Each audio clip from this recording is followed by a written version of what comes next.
Hello, Good afternoon, everybody. good evening. What time is it? We ran a little bit late. We had some technical difficulties. I apologize about that. I'll take ownership of that. I was going to say we apologize, but thank you for owning up to that. Yeah, I'll take ownership of that all day. Damien was late. Yes, I wasn't late. Again, technical. Damien was on time, but not on time. Well, they say if you're on time, you're late. Basically, he late. So, yeah, I was late. So we're just going to allow some people to come in so I can say hello and all that good stuff before we get started. What are we talking about today, Jackie? We are talking about adolescent and teen depression, what it is, how to recognize it, and what to do about it.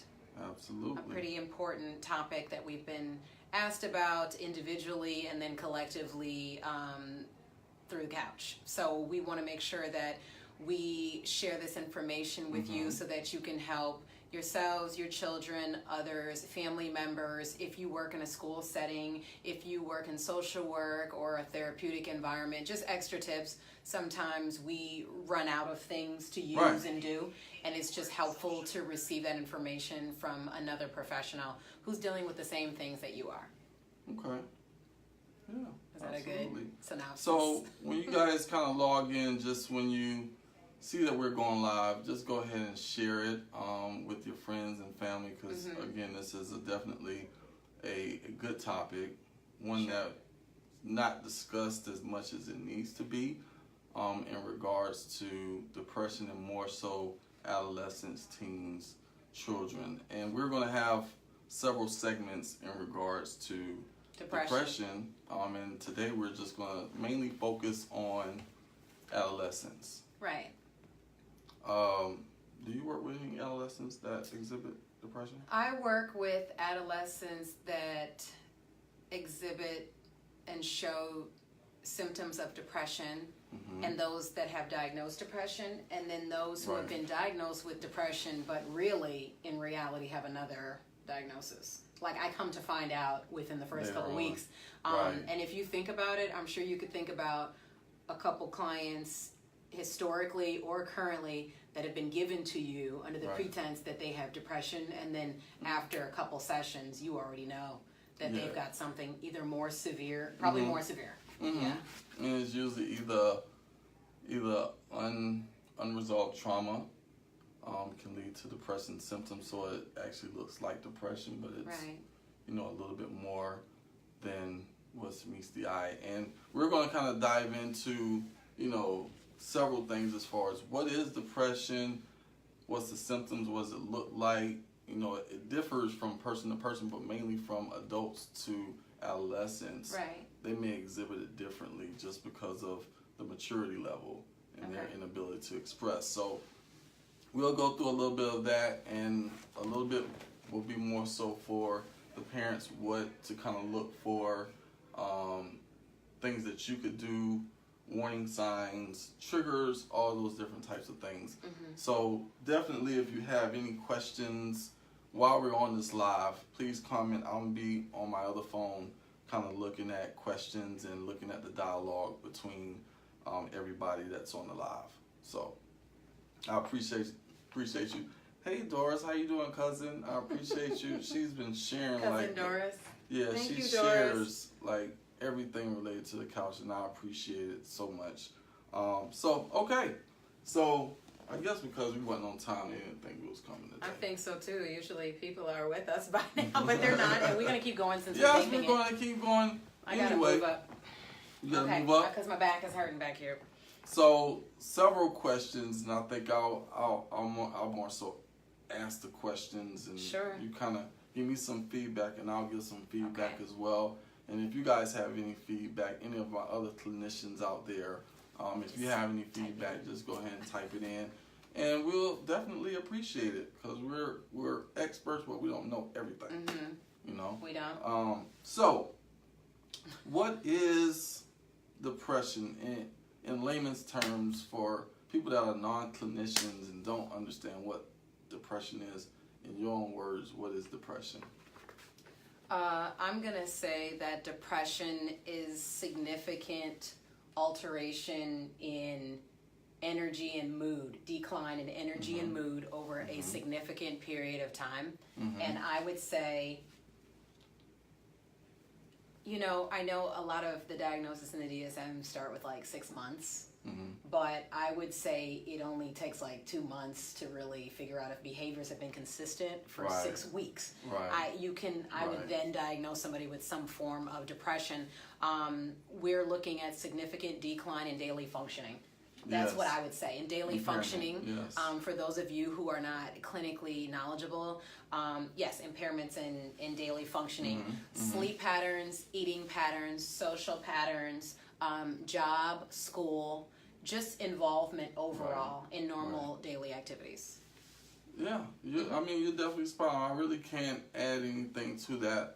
What I would say in regards to young people or adolescents, like they're already going through this physical change as well as a physiological change that impair their ability to, I guess, express, and sometimes it may be unsettling because they don't know what's happening with their bodies, and you're going through this whole transition, whether it's academics, social, you're coming into your own, things like that, and you're not understood, and some of those things may trigger them to feel down or feel kind of bluesy almost. And that doesn't necessarily mean that they're depressed. It's just, I mean, everybody gets down at some point in time. That doesn't mean that you're clinically depressed. There's a difference. You can be in a state of depression, but not actually depressed. Yes. I think that's used so loosely. Yes, absolutely. It's up there with bipolar disorder. People love to diagnose each other and themselves with depression, but you need to know what the symptoms are, the longevity of it, what you're looking at timetable-wise, and severity in order to diagnose that. Exactly. And sometimes with adolescents, having unrealistic expectations placed on them by parents, teachers, you know, just society as a whole, whether that's social media and they're trying to compare themselves, and having that unrealistic expectation on themselves will actually put them sometimes into that depression. Okay, so does this kind of segue into what does it look like? Can we? Yeah, absolutely. Okay, so it sounds like we're touching on the next question as far as what does this look like in teens and adolescents. I'm just going to give my rendition of my experience from my clients and people I work with, and then maybe you can give your impression. Okay, cool. Okay, so the kids that I work with, the first sign of depression to me is their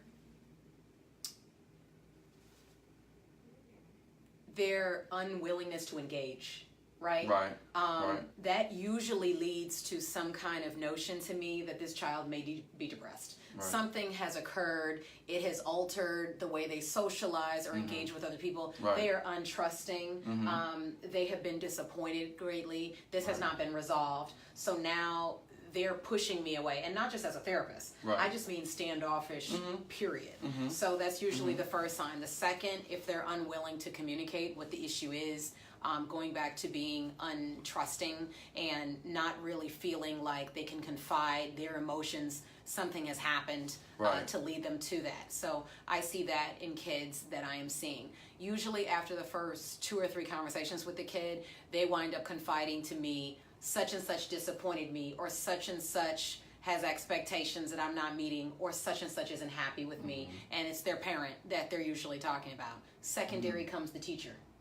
I get that after the parent. A lot of times I see that in kids who are in split households, going back and forth between both parents. Okay, they're talking about not meeting expectation of one of the parents, or not knowing what's expected of them. And not doing it. Not knowing. Another big one, I guess the biggest difference in adolescence versus maybe an adult is the symptoms may differ. Of course you're going to have those ones that are prototypical depressed, where they're isolating uncontrollable crying episodes and things like that. But with adolescents and teens, you may get more of the anger outbursts, you may get the irritability, the decline in academic performance, changes in sleep patterns. Either they're sleeping too much or not sleeping at all, eating too much or not eating at all.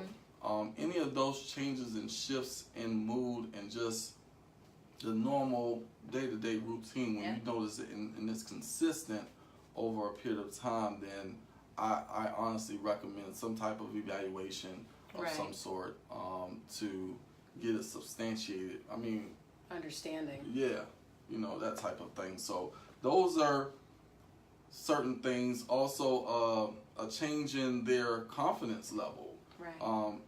Let's say, for example, you have an athlete, a child that's an athlete, and he was a starter, and he lost his position.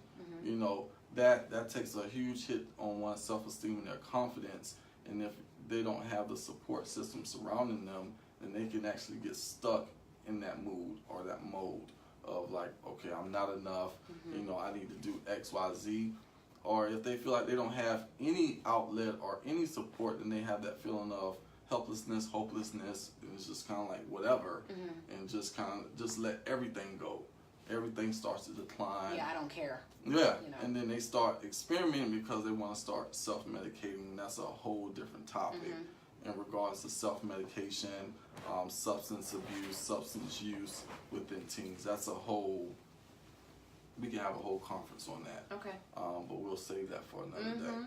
So going on to the next thing in regards to causes of depression, and sometimes I have maybe an interesting dialogue with fellow clinicians and people that's in this field, because a lot of people have this general idea that depression is mainly passed down from generation to generation. Oh, really? Or it's hereditary. Like, so if I got depression, that means Wait, somebody... you hear that from professionals? I've heard it. I promise you. Okay. I actually just engaged in this dialogue the other day. Okay. And I have thoughts about this. I had so many thoughts about this. So for you, what are some of the causes of depression? Okay, well, I feel like number one in teens, a lot of it is learned from their parents. I see it. I'm in the home delivering services, therapeutic services, where I actually see patterns, and then fortunately I'm able to build these relationships with the parents where I feel comfortable pulling the parent aside and saying, hey, just FYI, I know you sought this out to assist, but this is what I see. And I never get negative feedback from the parent. A lot of times the parent will say, I do that. I see the way parents emotionally respond to situations. I know I am guilty of it, and then trying to catch myself of he's watching me. He's doing what I'm doing now.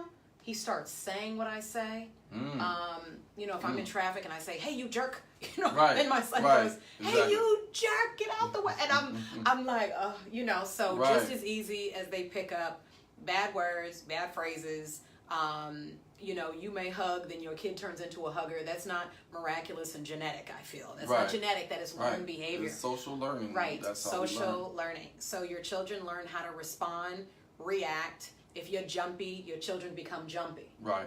And then you want to treat them for these symptoms. However, you're continuously displaying them in the home.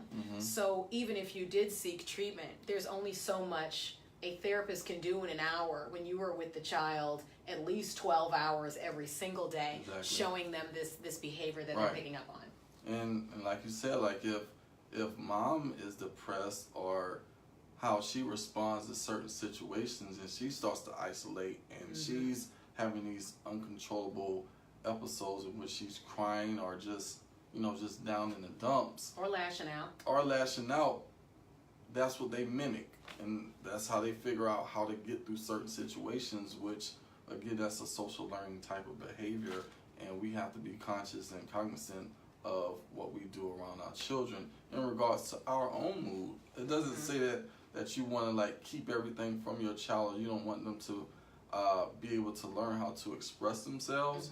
But again, like I say all the time, too much of anything is a bad thing. If mom is always lashing out, you can't get upset when your child starts to lash out in response to certain situations. So just being conscious of that, and that's my huge debate. I think it's a small percentage. That's hereditary. Of hereditary and genetics that play in part as far as the predisposition, or you just being exposed to that earlier on. It's just like substance abuse. It's kind of like it's in our family. It's kind of like been passed down. It doesn't necessarily mean that I'm going to be an alcoholic just because my dad drank, my grandfather drank, you know what I'm saying? My whole, it's again a social learning type of thing. We have to treat it as such. I believe that adults, well, I'm not going to speak for adults, but myself as an adult and a clinician, I'm able to recognize more so my thought patterns, which can lead me to depressive symptoms if I don't control them, recognize them, and alter them. Right. And if we could figure out a way to filter that to teens and kids, or to get it to more parents, they become more aware, then they start to exercise these habits with their kids. So I think another big, factor that plays in where does depression come from is it's everywhere. Like it's all over the media, it's all over the news, everyone's depressed. It's almost like the most popular word in mental health, right? Yes. Are you depressed? Are you depressed? Sadness does not mean depression. Right. Upset, disappointed does not mean depression. Right. I feel like the lack of education that teens and kids have about how you can control how you feel is part of the reason. Absolutely. That we are depressed, and they are depressed and kind of basking in that, and at their age not knowing how to pull themselves out, and the parents are not helping them get out.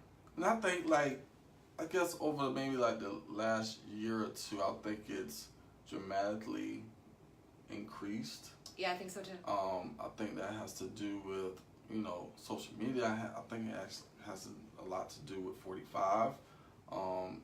We talking about Cheeto in charge? Huh? Who are we talking about? Cheeto in charge?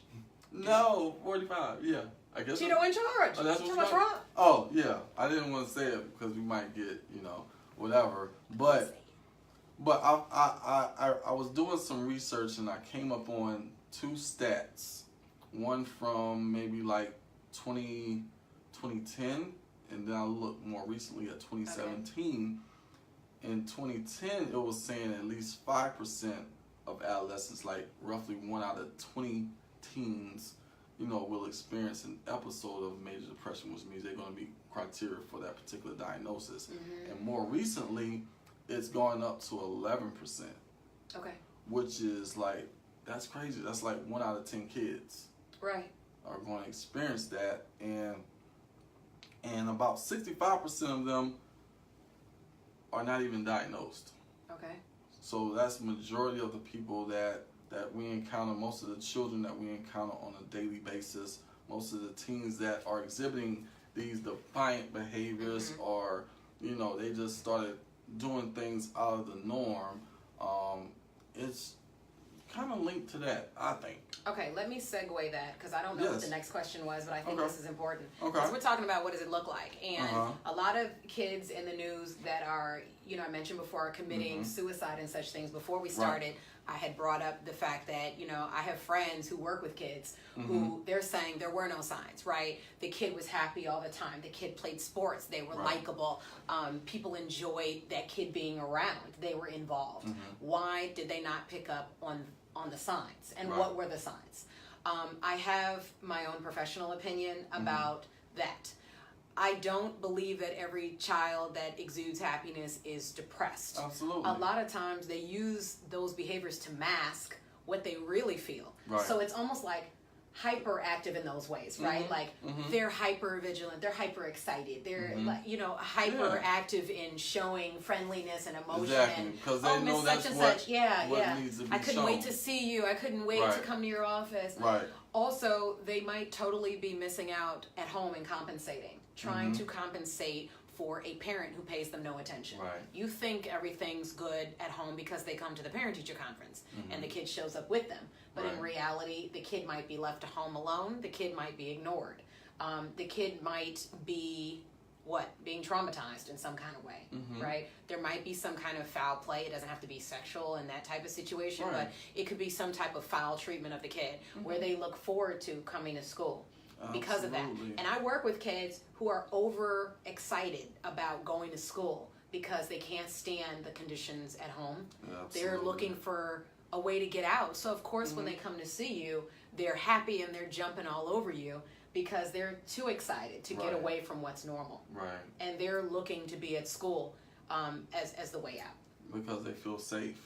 Right. And they can express themselves in that manner in the school setting, whereas they can't express themselves at home because either no one's there or they feel like they're not being heard. Well, there's no major consequences at school, right? You could get suspended if you really do something, but if you're not doing something really crucial, you're just in somebody's office receiving one-on-one attention. But that's something a lot of them like, and they don't get that at home. Right. So a lot of kids who act up in school, they're not bad kids, and they're not. They don't want to be labeled as such, but they're looking for a way to get that one-on-one attention. So those are also signs. I would say the kids who are totally pulling back and the kids who are totally pushing forward. Yes. Yeah. It's going to be either or. And again, it's not a complete science in what we do. We're experts in the book stuff, but at the same time, people are different. Every person is different. Every person is different, and they're going to exhibit those symptoms a little bit differently across the board. Whereas one may withdraw, like she said, another one may be involved in everything. Sure. Just to try to escape, or it may be one that may start utilizing substances, or it may be one that may start sleeping a lot. You just notice a whole shift in their mood, where before they wasn't as defiant or talking back and things like that, to now they're just whatever comes to their mind, they're just letting it off. And we want to take that as them being defiant, or get the diagnosis of ODD or disruptive mood dysregulation disorder, all these different types of disorders, when they actually could just be depressed. Right.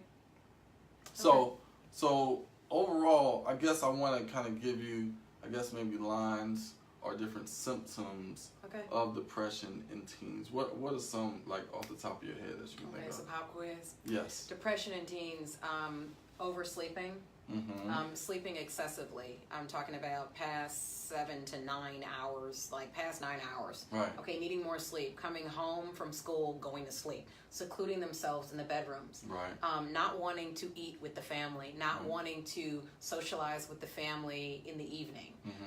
Decline in schoolwork.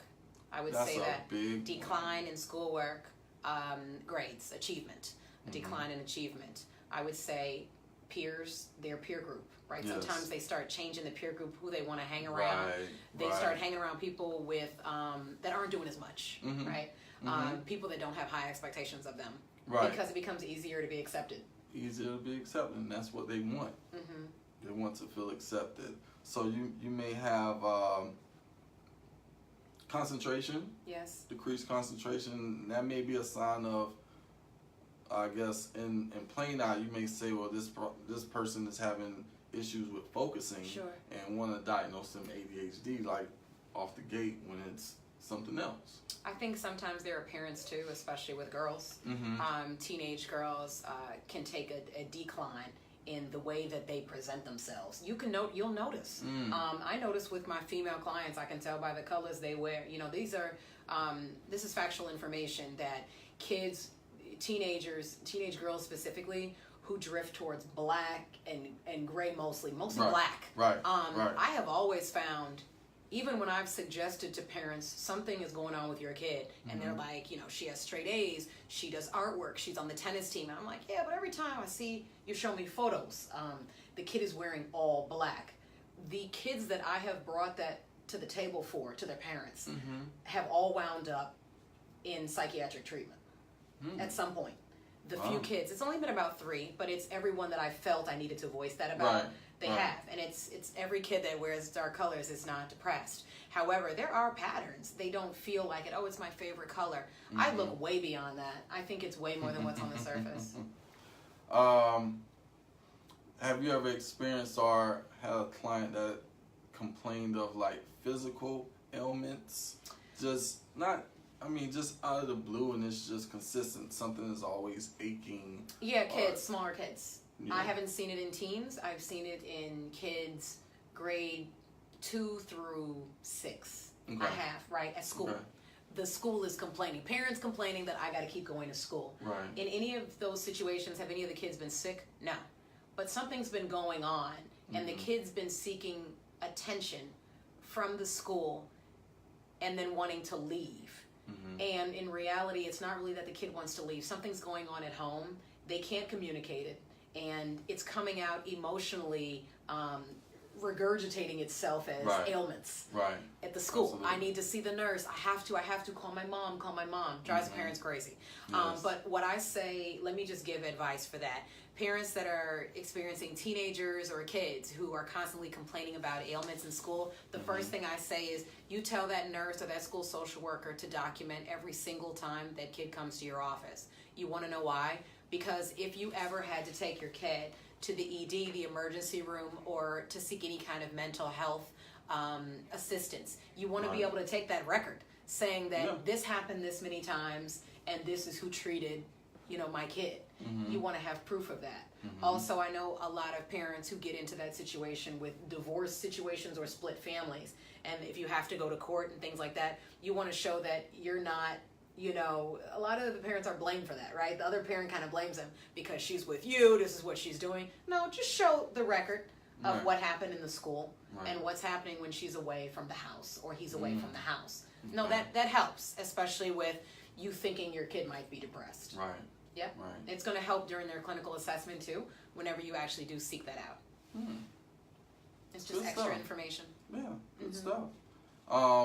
Another one would be substance abuse, like I stated before. Mm-hmm. If they wasn't, I guess maybe with teens you have that phase of where you're kind of inquiring, you have this curiosity, maybe, but if you see a consistent pattern of your teenager getting drunk or high, then it's usually they're self-medicating or trying to cope with something. You know what I'm thinking? What parents allow their teenagers to be drunk? Well, not necessarily allow, but you come home from school and it's just like, hey. Wait, are kids drinking at school? That's what I'm trying to understand. Please help me, because my son he's not in that age range, but I'm like, wait, what are they doing? Well, they still have neighborhood friends, like once they get off the bus. That gets into a whole nother it does. Segment where we talk about how to manage your children. Yeah. In a way that's therapeutically appropriate. We're definitely going to talk about that. But also, one of the main ones that's prevalent across the board is just the recurrent thoughts or the ideation of suicide. Or they may not say, I want to kill myself, but they may say, I don't want to be here anymore. I'm better off dead. Things like that. Let me touch on substance abuse since you brought that up. Okay. Because I have something to share. So let me think about this. So I'm trying to think. There was a time in we're about to get real. So there was a time in high school where I smoked a little reefer. And I was remembering the onset of why I did that, right? Because it wasn't appealing to me. It wasn't. We're talking about like 20 years. We're talking about more than 20 years ago. So listen, I don't have any problem sharing it because let's keep it real. A lot of our viewers probably partake. So listen, let me say this. I was about 16 years old, and I won't say that I felt I was depressed at the time. What I will say is I got bored and lost momentum in my own life. I lost momentum, right? Okay. I was participating in sports always. I was in every sport, every season that I could be. If I could be in two sports at the same time, that's what I was doing. Okay. Always. So to everyone on the outside, she's athletic, she's doing this is exciting to her, she's good at it, she's good. We don't have to worry about her. Mm-hmm. But internally, I think I use sports as an outlet. I use sports to take me mentally away from other things. And when I had a wonderful friend, who's still my friend now, who said to me one day, you may just need a little bit of this in order to, ease that a little bit for now. And I was like, no, I don't want to do it. I don't want to start that habit. I think I may have done that twice when I was in high school, my whole matriculation. I didn't get anything out of it at 16 years old. I just was looking for something different. Right. And it did not benefit me. I fell right asleep. My friends made fun of me. I barely woke up. I was just like, people do this for a habit. They get something out of this, but beside that, I'm talking about me. I would not have categorized myself as being depressed. I would not have said that. Because I wouldn't have been able to express it. And I didn't know what that meant. Right. What I did know is I was looking for something. Right. And some people, some kids and teens do not have the know-how and willpower to stop themselves for seeking something. They don't stop. Right. I sought it, I got it, and I was like, this ain't for me. But a lot of teens don't do that, and they don't care enough to stop. Right. Yeah. So now you learned something about me. Can so a little bit of self-disclosure. Can you imagine? So, please. So overall, just symptom-wise, there are like, I guess maybe 3 areas when we're talking about what it affects. So 1, it affects your mood. 2, it affects your physical. You're talking about depression. Yes, okay. Depression as a whole. It affects your physical because when you're not eating or you're eating too much, so you may gain or you may lose. You know, that type, and it's significant. Sure. You know, it's dramatic, and also just your self-perception, pretty much, or just your self-attitude. Because your confidence is going to go down, your self-esteem, how you feel about yourself, is definitely going to decrease. And when you don't care about yourself, and especially in teens, if I don't care about you, myself, you know I'm not going to care about you. So they may get involved in fights, you know, may join a gang or whatever the case may be, you know, on that particular level because they don't care about themselves. Or they just don't care enough to show you what you expect. Like sometimes that's how they go against their parents. Right. They do then the opposite of what their parents expect. Stay out late, break the curfew, start doing things like that. Absolutely. Yep, it's their way of getting back. Yeah. And showing I don't care and I'm in control. And the crazy thing is that they're telling you, but they're not telling you. Right. And the biggest Subliminal. thing, I guess, with adolescent depression for parents, the biggest thing that you can do is know your child. If you don't know your child, you will never know. Wait, so are we in? Yes. Okay. Yes. So I want to talk about that. Go ahead. Go ahead. Chime on in.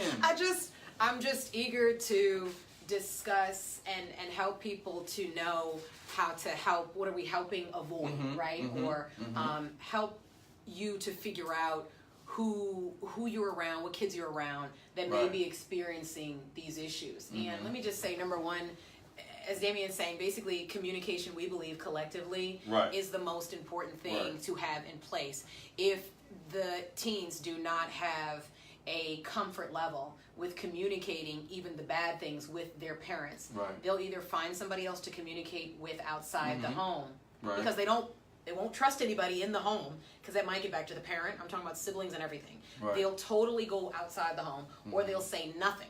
And that will channel into negative behaviors. So I'm a really big fan of pulling parents aside and saying, look, she knows that she's done this, that, and this. He knows that he's done these things. However, the consistent complaint across the board at the beginning, middle, and end of every session is, I can't tell her. I can't, and then fearing the response. So if your child fears your response, you probably already know, because that is the conversation that's really bland when they come home from school, right? Hey, how was your day? Good. What'd you do? Oh, well, you know, oh, okay, well, I'll see you at dinner time. I don't think that that's acceptable. I think through working with these kids, I found out that they complain about structure, but they want it. They want the structure. And they're saying, I'm not going to go to her with this, but if she asked me in a way that made me feel okay, I'd tell her. I'm hearing that a lot, and I believe in that. Absolutely. For your kids to sit with a complete stranger and wind up in 2 or 3 weeks saying, this is what my mother does that pisses me off. This is what she does that makes me feel subpar. I think that a lot of them are dying to be able to communicate effectively. And they don't feel their parents are not showing them effective communication skills. Because, again, they role model or they mimic what they see. So if the parents aren't, communicating to them, they don't know how to. You know what a lot of parents do? Oh, you're okay. You'll be okay. That's okay. A lot of that. Kid told me the other day, when I tell my mom this, she says, you're okay. And I heard the kid, and I went straight to the mother, and I said, look, I don't want to divulge private things that she's telling me, because that goes against her rights. But what I will tell you is, you are basically invalidating everything she's telling you by the one statement of you're okay. Because what she's saying is, I'm not okay. And she's saying everything except for saying that. So when the parent who's in control of the home sets the tone and says, you're fine, Then the kid retreats back and says, this parent is more comfortable with me being fine, right. so I pretend to be fine. And outside of the home, I show everyone I'm not fine. They give it all up. They purge it. They let us all. Is they that let us have it. Universal symbol for purging? You know. Okay. But that definitely happens. And for the parents, I think it's very important that we do those check-ins on a regular basis. A regular basis. If not daily. Daily. You know. I think daily. I'm going to say that. You stamp daily, some kind of check-in with your kid. Yeah. Whether it's after dinner, things settle down and you can pull them away, or when they get home, they probably don't want to talk. Right. But I think daily too. Yeah. And know who their friends are. Know who their friend. That's a whole nother thing. I'm not understanding how parents don't know who their kids' friends are. But I will say this. I think a very good tactic that my parents used was, you tell them to come over here. Everyone can come over here. My dad cooked for everyone. Right. That was awesome. All the time. I mean, after church, after school, on the weekends. Right. The guys wanted to play basketball with my brother. My dad put up the rim. So he put up the rim, made the barbecue. All the kids could come to my house. And that's totally opposite to like today. Like you don't find too many parents that's willing to do that. Sure. Like they don't really want to deal with their 1 or 2 children, let alone 10 or 12. My parents had 4 of their own, and then they invited other kids. What the hell are they thinking? I don't know. But knowing if you know your child is pretty much an average academic student and they're teetering that line, I mean, that's nothing to be aware about. I mean, you just kind of just continue to push them in that fashion. But like she said, if they're straight A students and they just totally drop off a cliff, that's concerning. It's not that the work is getting that much difficult to where they just can't comprehend and they're not sinking it in. It's not sinking in. It's just that their mind is somewhere totally different. And it could be due to a lot of different things. It could be peer pressure on many different levels. It could be a kid that's involved in sports, the pressures of being in that sport and maintaining this certain level of consistency on those expectations. Like that could be one. And just overall change in their hormones, This is interesting. You know what I'm going to say to piggyback off that? I would say point blank, parents need to treat their children like they want to be treated at work. Let's think about this. Yeah. At work, you know your job duties, you know what's expected of you. However, once in a while it would be nice to be commended. Absolutely. Commended. Appreciated. You know what? You're doing what I asked you to do, but I really appreciate the way you're doing it. I appreciate that I don't have to chase you after curfew. I appreciate that I asked you something and you answered me. Right. These things seem trivial, but a teenager, believe me, wants to hear it. Right. What they don't want to hear is your mouth speaking to them in a negative way, because it will push them towards other things and the feelings. Teenagers experience emotions at a heightened level. Right. So most of us forget about this. Adolescent and teens experience emotions. Every bad thing is a horrible thing. Right. Every good thing is an exciting thing, and this is wonderful. So when you're feeding any kind of anything that they feel is negative, they need to rebound. And if they can't get that from their parent, they're going to get it from somewhere else. And it's probably going to end up being negative. Yeah. So definitely provide that validating environment. Yeah. And kind of catch the child doing something good. That's consistently, definitely. If they feel like every time that y'all having a conversation, an in-depth conversation is something to do with something negative or something that they've not done doing, that you don't like. Right. Like who wants to hear that all the time? Like, I don't want to hear it, and I'm an adult. Like, every time you want to come talk to me, it's like at work. Like, you don't want to hear that at God, work. Like, seriously, now what?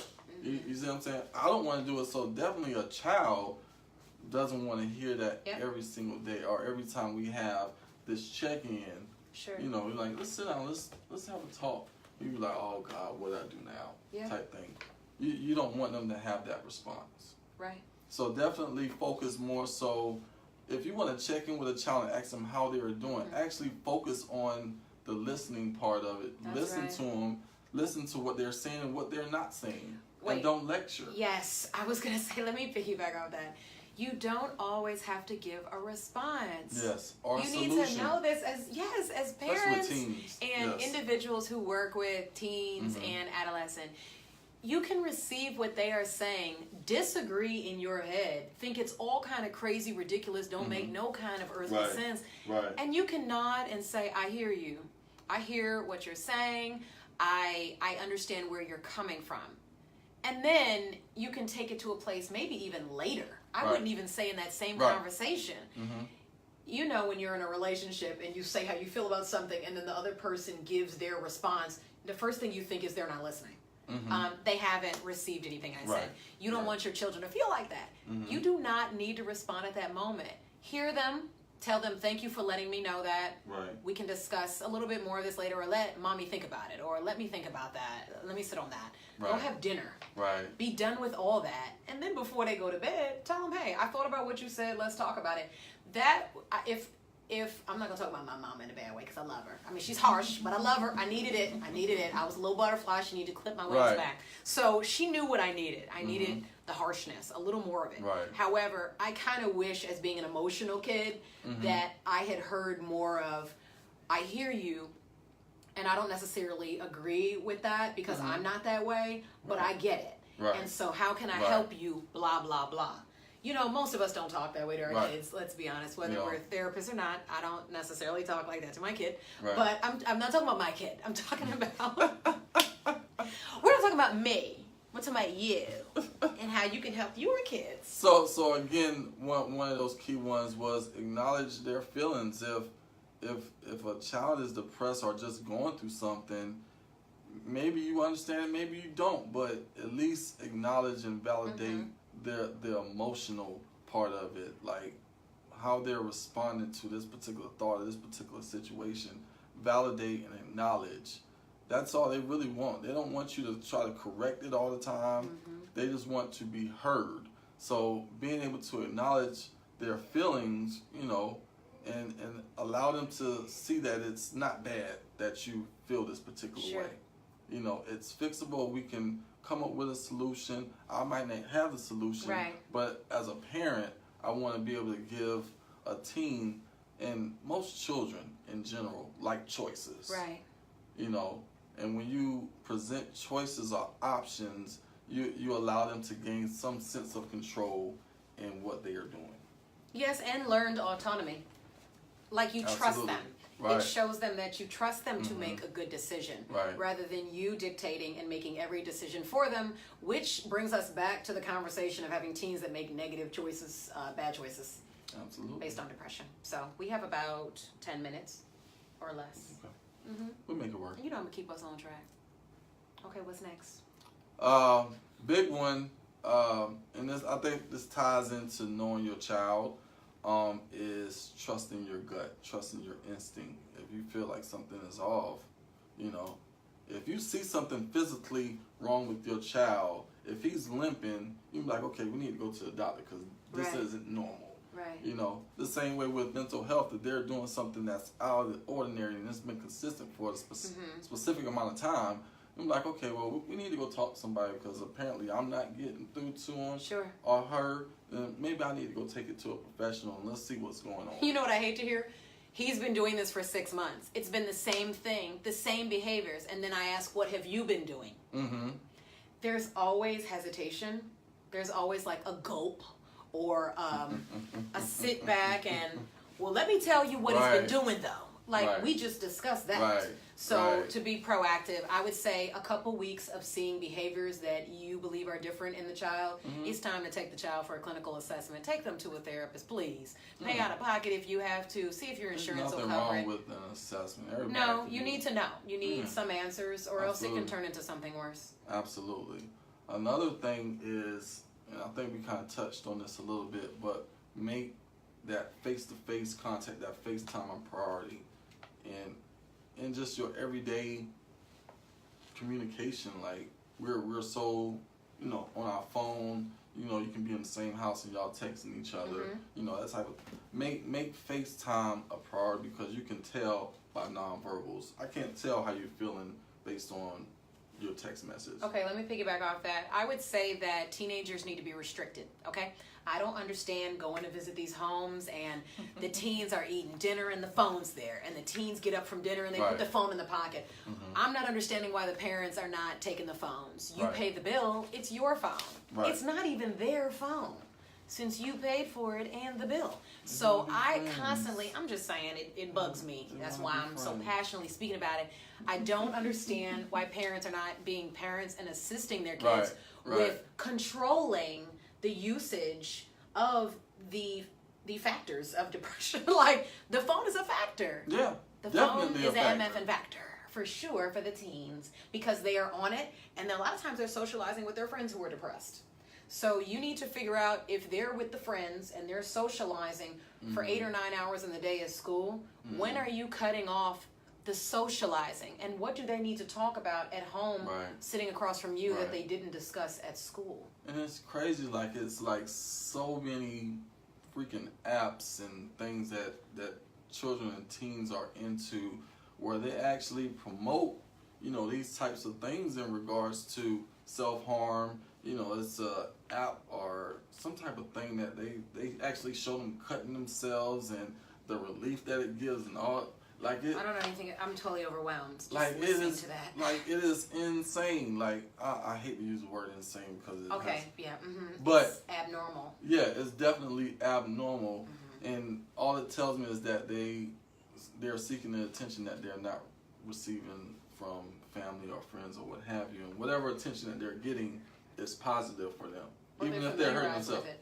You know, so just be conscious of what your child is doing social media wise, who their friends are, who they're communicating with, you know, when they're stuck in that room, because they're not bothering you and they just seem to be on YouTube or something. Like, just check in and make sure you put those parameters and those boundaries in place.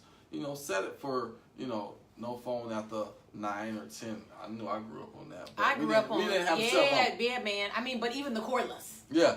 You couldn't, you know, you try to take the cordless phone to your bedroom and stuff. You couldn't have it. That phone. Yes, you couldn't have it after 8 o'clock. Yes, absolutely. Okay, but you'll know all these things that he's saying if you talk to your kids. So that helps to eliminate that. Another one, I mean, we already touched on a lot of these things, but getting them involved in extracurricular activities.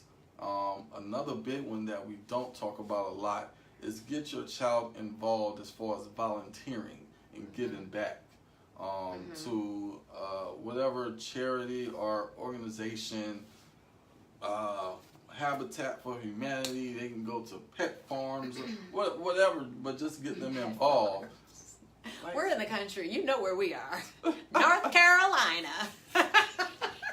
Nobody in Chicago is taking but keeping them active in doing things. Right.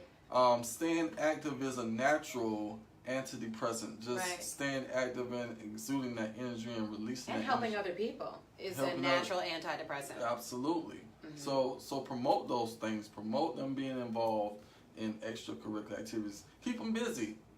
They won't have time to, you know what I'm saying, to isolate themselves and, you know, and think about different things. Think about their life and what's going wrong, rather than, you know, okay, if I'm volunteering over here and I'm helping this needy family, I kind of recognize what I do have in life. I like the volunteering. I worked at a food bank when I was 15, and I was forced because I was on punishment. But that's not the point.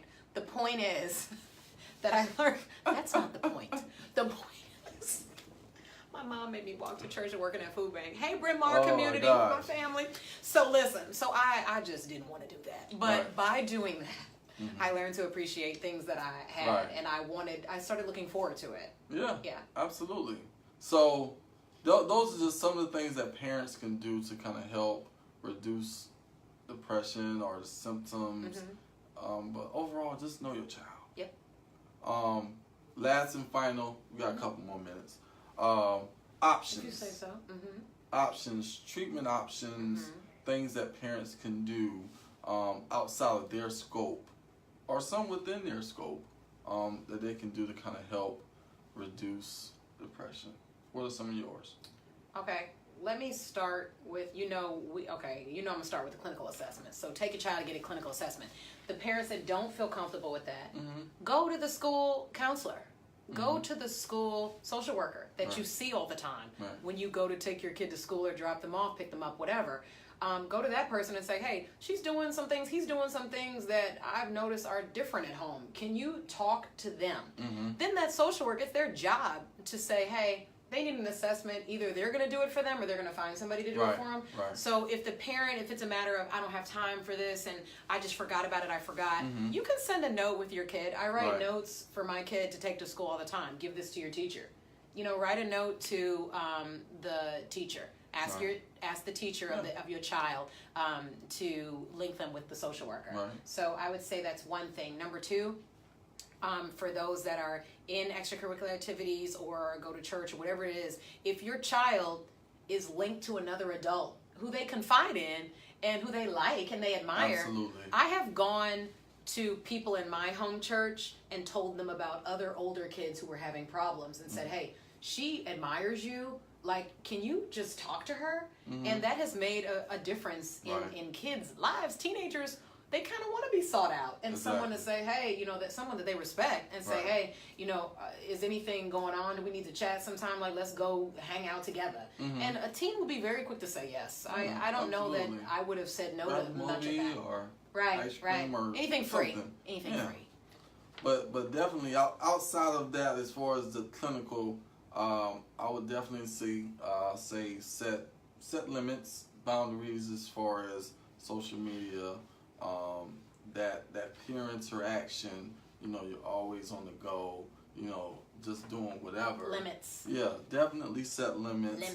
Also, one thing that we didn't talk about necessarily, or I think we did, but provide, you know, adequate and nutritious meals. Like, clearly you feel passionate about this because I do like freaking McDonald's like every day.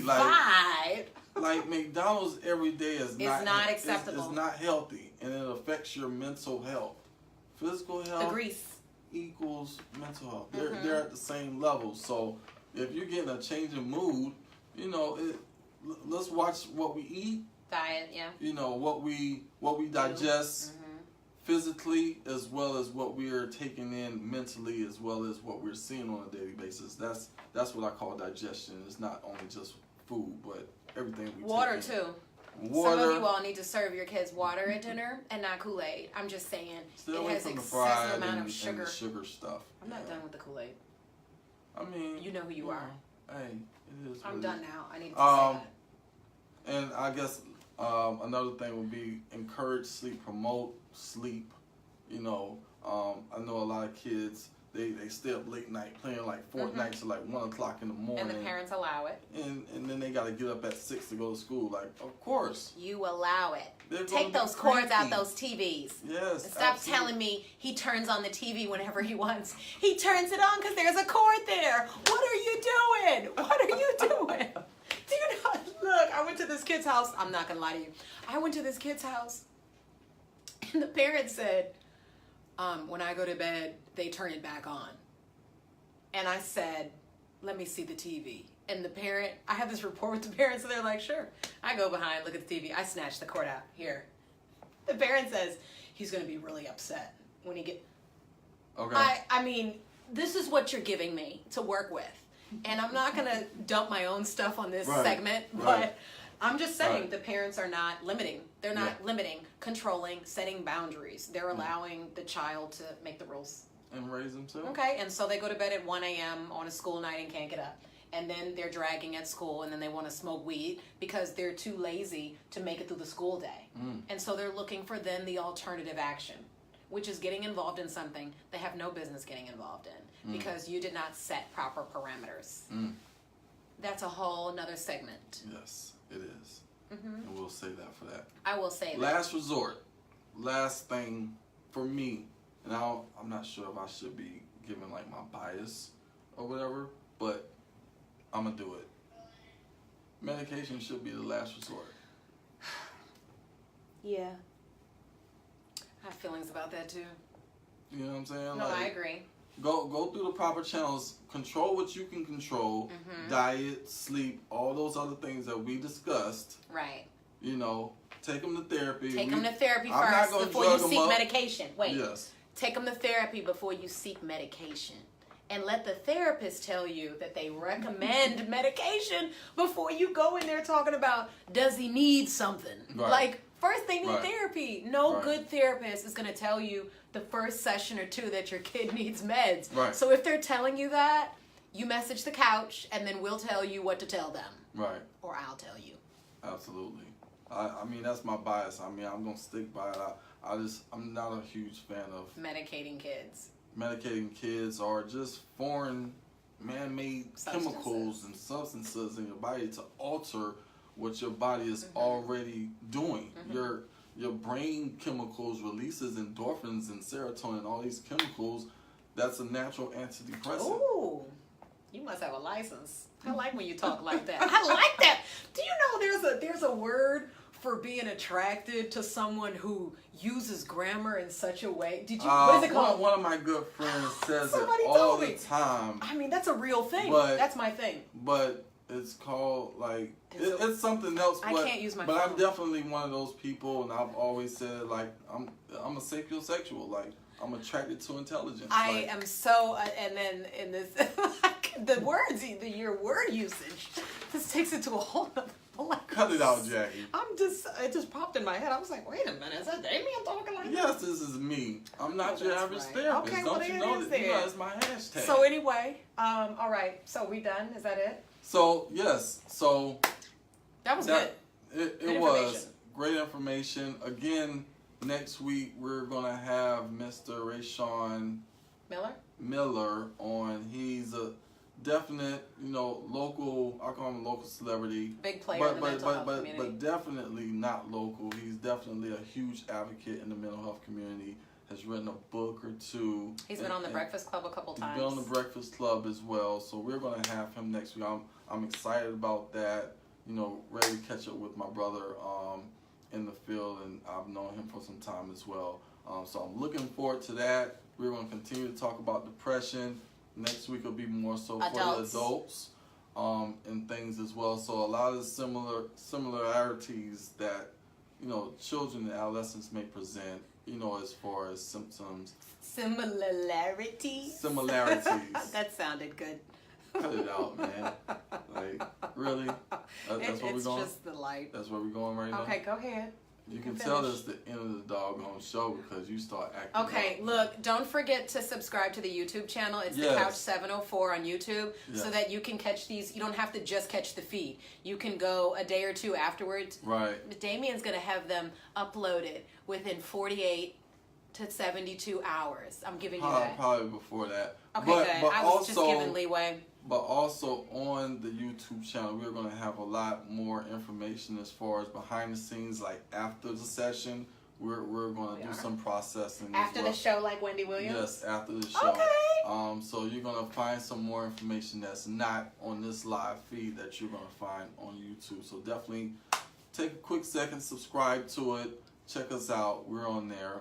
We're not going anywhere. And share this so that others can partake in the free information. A lot of people on your friends list have people that need the information. So share it and make sure that they like the page so that they can get the live feed when we come on next Wednesday at 6 o'clock. And then go to YouTube, the Couch 704, and subscribe. Yes, absolutely. Yes. And we'll see you next week. And on Instagram as well. Oh, on Instagram, the Couch 704. Absolutely. Check us out. Everywhere. But definitely, I appreciate you guys tuning in. Share this information. This is definitely some useful information. Pay attention to your children. Have this conversation with your children. Actually, let them look at the live feed. Share it to them. I'm pretty sure you should be friends. If they're on social media, you should be friends with them too. On there, so share it to them. Let them look at it. Maybe some of this information is going to hit home. And you can talk about it. And you can actually have a discussion, that face-to-face. Teachers can have this with their kids too, their students. Yes. They could have a whole discussion on this. Yes, absolutely. Yeah, so afterwards, what is it that you need? What is it that you feel like you may not be getting that you need from us? Yeah. Absolutely. So definitely, we appreciate you guys. That's all we got for you today. It's the end of the session. See you next week, Wednesday at 6 o'clock. Unless you want to pay for another copay. I'm not. Wednesday at 6 o'clock. We're not paying for that. We're off time now. Bye. All right, so again, next week, Can We Talk? Your mental health matters. All the hashtags. All the hashtags. All right, you guys. We'll see y'all next Bye. week. All right, bye-bye. So you know how to save it. Of course you know how to save it.